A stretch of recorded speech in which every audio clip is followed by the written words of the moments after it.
Hello दोस्तों, स्वागत है आपका एक नई वीडियो में। आज की इस वीडियो में इंडियन रेलवेज को चाइनीज रेलवेज के साथ कंपेयर कर रहे हैं। 2021 के शुरुआत में भी एक ऐसा ही कंपैरिजन हमने बनाया था और तब तक की सारी चीजें और अपडेट्स उस वीडियो में मैंने बताए थे। लेकिन आज नॉर्मल कंपैरिजन तो करेंगे ही, साथ ही ये भी देखेंगे कि बीते एक साल में कितना इंप्रूवमेंट हुआ है दोनों ही रेलवेज में, जो कि पिछली वीडियो तक नहीं हुआ था। हेलो दोस्तों, मेरा नाम है दीपक, आप देख रहे हैं इट्स इनक्रेडिबल फॉर यू। तो आइए शुरू करते हैं।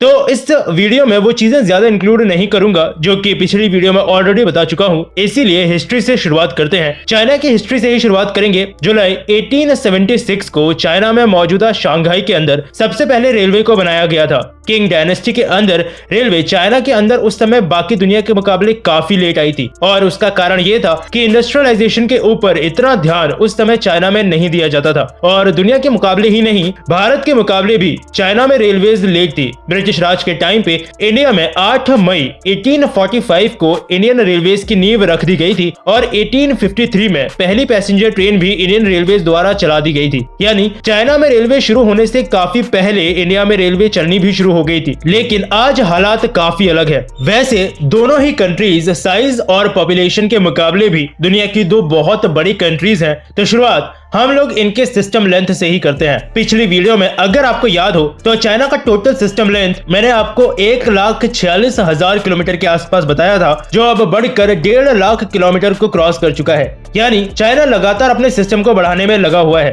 बात करें इंडिया की तो प्रोग्रेस इंडिया में भी दिख रहा है। पिछले साल दिसंबर तक रूट लेंथ इंडियन रेलवेज का 1,26,511 किलोमीटर तक पहुंच गया था, जिसमें पिछले साल मिड तक 35% का पूरा सेक्शन यानी लगभग 46,000 किलोमीटर का सेक्शन प्रॉपरली इलेक्ट्रीफाई भी कर दिया गया था। इसके बाद जिसके बारे में हमने कंपैरिजन किया था वो था फास्टेस्ट ट्रेन, जो कि पिछली वीडियो के मुकाबले बिल्कुल नहीं बदला है। इंडिया में अभी भी गतिमान एक्सप्रेस ही इंडियन रेलवेज में ऑन ट्रैक सबसे तेज गति से चलने वाली ट्रेन है। इस साल इंडिया में नए कुछ ट्रेन 18 आ रही है, मतलब अभी 2 रूट्स पर तो ट्रेन 18 या वंदे भारत एक्सप्रेस चलती ही है, लेकिन इस साल काफी नए रूट्स पर ट्रेन 18 आ जाएगी, जिसके बाद शायद फास्टेस्ट ट्रेन की रैंकिंग में चेंज हो जाए। लेकिन उसके लिए अभी हमें थोड़ा रुकना होगा नई ट्रेन 18 के आने तक। जबकि चाइना में अभी भी उनकी शंघाई मैग्लेव सबसे तेज गति से चलने वाली ट्रेन है। ये वैसे चाइना में ही नहीं बल्कि पूरी दुनिया में भी कमर्शियली सबसे तेज रफ्तार से चलने वाली ट्रेन है। कमर्शियली मैं इसलिए बोल रहा हूँ क्योंकि इससे तेज चलने वाली ट्रेन आपको मिल जाएंगी, जैसे जापान में उनकी मैग्लेव है, लेकिन वो अभी कमर्शियली यूज नहीं हो रही है क्योंकि मैग्लेव को कमर्शियली यूज करना काफी एक्सपेंसिव होता है। इसीलिए जापान शायद 2027 तक इसको कमर्शियली शुरू कर सकता है, क्योंकि ये मैग्नेटिक लेविटेशन पर चलती है। यानी इसमें टायर्स नहीं होते बल्कि ये हवा में ट्रैक्स पर थोड़ा सा उठकर मैग्नेट की मदद से आगे की तरफ बढ़ती है, जिस वजह से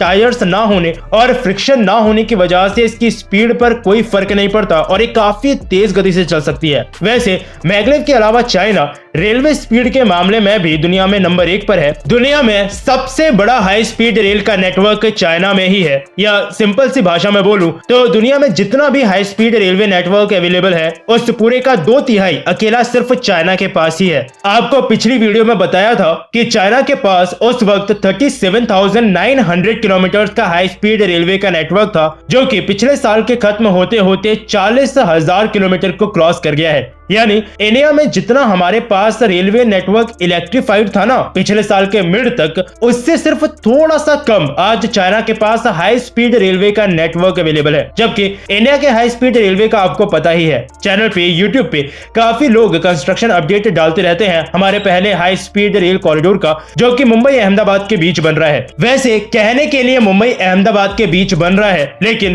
काम तो गुजरात में यानी अहमदाबाद के नजदीक ही काफी ज्यादा हो चुका है मुंबई यानी महाराष्ट्र के मुकाबले, और 2026 या 27 तक आपको इंडिया की पहली बुलेट ट्रेन ट्रैक्स पर दौड़ती हुई दिख जाएगी। जिसके बाद ये प्रोजेक्ट अगर सक्सेसफुल रहा तो इसके एक्सपेंशन में हमें बहुत ज्यादा दिक्कत नहीं आएगी। अभी हमारा पहला हाई स्पीड कॉरिडोर था, जिस वजह से थोड़ा सा टाइम इस प्रोजेक्ट को बनाने में लग गया है। चाइना ने वैसे कुछ समय पहले तिब्बत में भी हाई स्पीड रेलवे के कनेक्शन को बना दिया है कनेक्टिविटी को बेहतर करने के लिए, और ये चाइना करता ही है, खासतौर पर उसके बॉर्डर्स के इलाकों में चाइना की कनेक्टिविटी कनेक्टिविटी आपको बहुत तगड़ी मिलेगी, सिर्फ रेलवे ही नहीं बल्कि रोड्स या एयर के थ्रू भी। चलिए फिलहाल चलेंगे अगले टॉपिक के कंपैरिजन की तरफ और बात कर लें अगर अफोर्डेबिलिटी की, तो इंडियन रेलवेज यहाँ पॉइंट जीत जाएगी, क्योंकि चाइना में नॉर्मल ट्रेन का टिकट प्राइस भी इंडियन रेलवे के मुकाबले महंगा ही है, लेकिन सबसे इंपॉर्टेंट वहाँ हाई स्पीड रेलवे है जिसका प्राइस एक नॉर्मल चाइनीज ट्रेन के टिकट प्राइस से भी महंगा होता है। यानी अफोर्डेबिलिटी के मामले में इंडियन रेलवेज आज भी बेहतर ही है। बात अगर करें पंक्चुअलिटी की,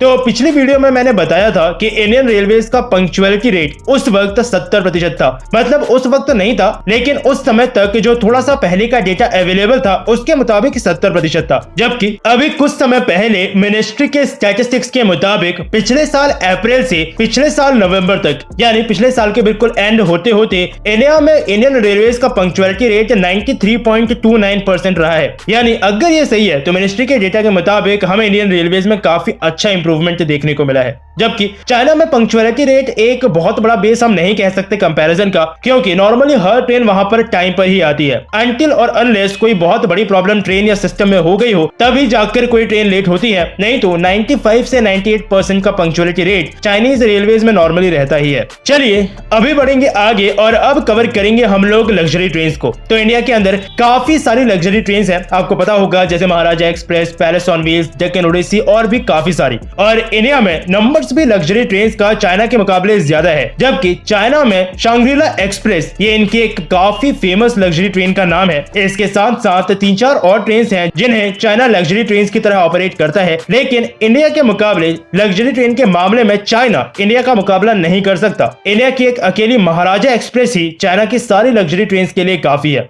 चलिए इसी के साथ आगे बढ़ेंगे अभी मॉडर्न मेट्रो ट्रेन के सिस्टम की तरफ। तो पिछली वीडियो में मैंने बताया था कि चाइना में वेल कनेक्टेड 44 सिटीज में मेट्रो सिस्टम था, और मैंने ये भी बोला था कि कुछ मेट्रो सिस्टम्स अंडर कंस्ट्रक्शन भी थे। तो अब टोटल मेट्रो सिस्टम चाइना में बढ़कर 44 से 46 सिटीज तक एक्सपेंड हो गए हैं, जहां पर शंघाई मेट्रो का टोटल सिस्टम लेंथ अब बढ़कर 802 किलोमीटर तक पहुंच गया है। यह वहां पर सबसे बड़ा मेट्रो सिस्टम है, जिसके बाद आपको बीजिंग का सिस्टम मिलेगा जो कि लगभग 690 किलोमीटर लंबा है। यानी पिछले डेटा के मुकाबले इस जगह पर इंप्रूवमेंट काफी ज्यादा रहा है। पिछली वीडियो में यही शंघाई मेट्रो का सिस्टम 750 किलोमीटर लंबा था। वहीं बात करें अगर इंडिया की, तो इंडिया में भी मेट्रो सिस्टम में काफी इंप्रूवमेंट देखने को मिला है। आज के समय में इंडिया के अंदर 19 सिटीज में well connected metro system available है, जिसमें कानपुर मेट्रो सिस्टम जस्ट बिल्कुल नया बना है उत्तर प्रदेश के अंदर। लेकिन एक बात है कि काफी सारी सिटीज के अंदर या तो इस वक्त मेट्रो सिस्टम अंडर कंस्ट्रक्शन है, या फिर एक्सपेंशन हो रहा है, या फिर प्रोजेक्ट प्लानिंग फेज में है। टॉप ऑफिशियल्स के मुताबिक 2025 तक यह सिस्टम बढ़कर 25 से ज्यादा शहरों में फैल जाएगा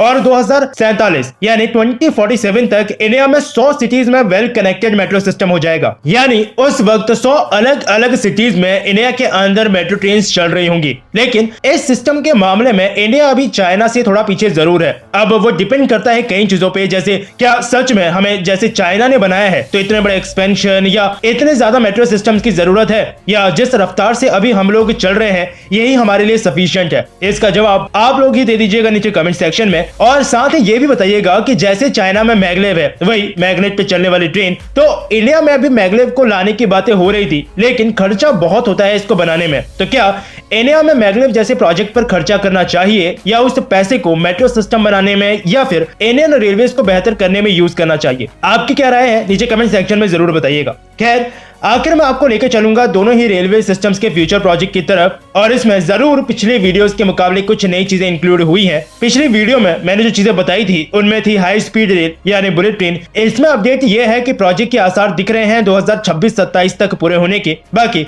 आपको पूरे अपडेट्स अगर इसके जानने हैं तो ऑलरेडी एक वीडियो है चैनल पे, डिस्क्रिप्शन में लिंक डाल दूंगा, आप उसको इसके बाद जरूर देख सकते हैं। और इसके अलावा 100% इलेक्ट्रिफिकेशन ऑफ इंडियन रेलवेज के बारे में भी आपको बताया था। साथ ही 2030 तक इंडियन रेलवेज को ग्रीन रेलवेज बनना है, यानी कार्बन एमिशन जो होता है जिससे पोल्यूशन क्रिएट होता है उसे जीरो करना है बिल्कुल।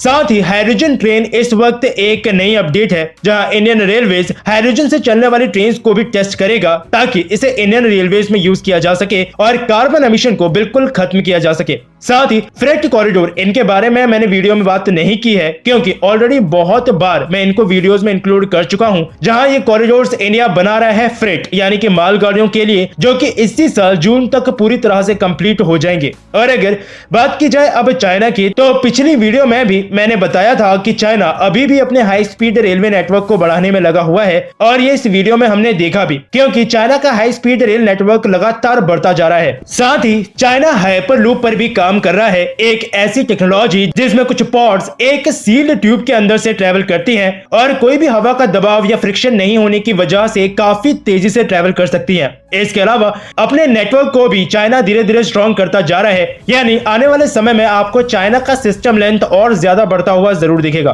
तो ये थी कुछ चीजों में कंपैरिजन इंडियन और चाइनीज रेलवेज का, और जो जो चीजें अपडेटेड थी मैंने आपको वीडियो में बताई हैं। आपको वीडियो कैसी लगी नीचे कमेंट सेक्शन में जरूर बताइएगा। तो बस अभी के लिए इस वीडियो में इतना ही, फिर मिलूंगा आपसे एक और नए इंटरेस्टिंग टॉपिक की एक नई वीडियो के साथ। तब तक के लिए अलविदा।